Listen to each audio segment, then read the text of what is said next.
Dieu n'a pas encore cessé à faire de grandes choses dans ta vie. Alors, n'abandonne pas, c'est Dieu qui t'a appelé et il t'appelle par ton nom. Fortifie-toi parce que tu es un voyant héros. Dieu ne regarde pas la manière dont les autres nous regardent. Dieu ne regarde pas notre background. Dieu ne regarde pas notre histoire familiale. Dieu ne regarde pas le pays ou l'endroit où l'on est venu. Mais Dieu regarde sa mission, la mission qu'il a conférée en toi. Et c'est ce qui séduit l'amour de Dieu dans ta vie. Donc, lorsque Dieu te regarde, il regarde ce dont il a placé en toi. Alors, fortifie-toi, vaillant héros. Nous allons lire la parole de Dieu très rapidement dans le livre d'Ézéchiel, le verset 39. Nous allons commencer au premier verset. « Et toi, fils de l'homme, prophétise contre Gad et dis, ainsi dit le Seigneur l'Éternel, voici, j'en vais à toi, Gog, prince de Jos et de Méchec et de Tubal, et je te ferai retourner et je te mènerai et je te ferai monter du fond du nord et je te ferai venir sur les montagnes d'Israël et j'abattrai ton arc de ta main gauche et je ferai tomber tes flèches de ta main droite. Tu tomberas sur les montagnes d'Israël et d'Israël, toi et toute le bande et le peuple qui seront avec toi. Je te donnerai en parture aux oiseaux de proie, de toutes ailes et aux bêtes de champ. Alléluia. Donc, j'étais en train de dire que Dieu nous regarde et lorsqu'il nous regarde, il voit la mission qu'il a placée à nous. Il y a des choses que notre Dieu fait sans que nous puissions même le connaître.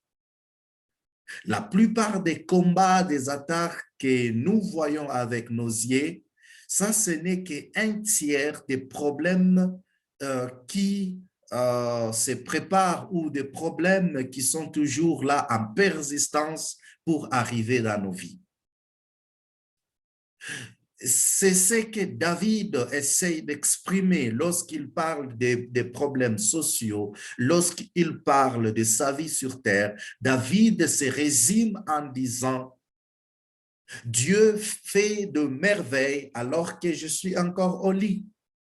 C'est là où que Dieu combat pour nous. C'est là où que Dieu essaie de répondre à nos ennemis. C'est là où que Dieu continue à produire des miracles et des oracles. C'est lorsque nous sommes dans l'inconscience. C'est lorsque nous pensons que nous pouvons combattre, c'est lorsque nous pensons que le produit que le médecin nous a donné sera le produit qui soit aussi fort pour me guérir. Alors que toutes ces choses-là, nous essayons tout simplement de nous appuyer au travers de notre manière de penser et notre manière de voir les choses.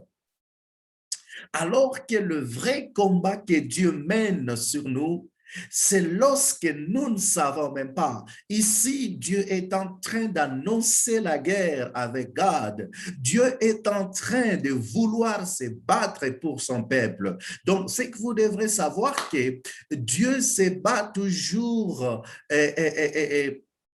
à notre côté. Dieu, il est là toujours, il est notre défenseur, il est là, il nous défend, il connaît nos faiblesses, il connaît nos maladies, il connaît nos situations financières, il connaît tout et il est là pour nous défendre contre tout ce qui peut nous arriver. Ce n'est pas ta prière de jeûne qui peut faire assez que le diable ne puisse pas te résister. Parce qu'il y a quelqu'un qui est en train de prier pour nous. C'est ce que Jésus-Christ il a dit lorsqu'il montait. Il dit, je m'en vais, je serai aussi votre intercesseur comme le Père l'a fait avec moi. Donc, lorsque Jésus-Christ était sur la terre, Jésus-Christ également, il recevait cette bonté, les encouragements, la prière venant du Père. Donc, le Père encourageait aussi Jésus-Christ dans la prière. Alors, Jésus-Christ les promet également, lorsqu'il va partir au ciel, il va également, il fera la même chose. Alléluia. Tu es fort, tu es formidable cet après-midi. Non pas parce que tu te crois être capable ou tu te crois très intelligent, mais la grâce et l'amour de Dieu est dans ta vie. L'amour de Dieu, ce qui dépasse toutes choses. L'amour de Dieu, ce qui dépasse le produit, le médecin, ce qui dépasse toutes choses que nous pouvons nous estimer. Ici, lorsque Dieu annonce la guerre, c'est pour défendre son peuple. Et Dieu lui-même annonce même les pronostics de cette guerre qu'il va orchestrer vers Gad et son royaume et tous les hommes qui vont l'accompagner dans cette bataille. Ici, c'est dans la faiblesse d'Israël que Dieu montre sa position. Tu n'es pas seul ce matin. Tu n'es pas seul dans ce lit des malades. Tu n'es pas seul lorsque tu traverses les cours et tribunaux avec des problèmes jour et nuit. Tu n'es pas seul. Reconnais la grâce de Dieu cet après-midi. Reconnais Dieu qu'il est là et il le fera. La Bible dit ceci, notre Dieu, il est le générateur de ceux qui les croient. Lorsque nous croyons en lui, lorsque nous le prions, lorsque nous acceptons qu'il peut transformer notre vie, oui, il le fait. Oui, il nous dégénère. Il nous renouvelle. Il nous fortifie parce qu'il sait que nous sommes faibles. Alors, mon frère, ma sœur, toi qui m'écoutez dans ces nouveaux numéros seulement de 15 minutes, je bénis Dieu que tu puisses être là et je bénis également sa grâce parce que nous sommes ici, parce que lui seul, il a permis.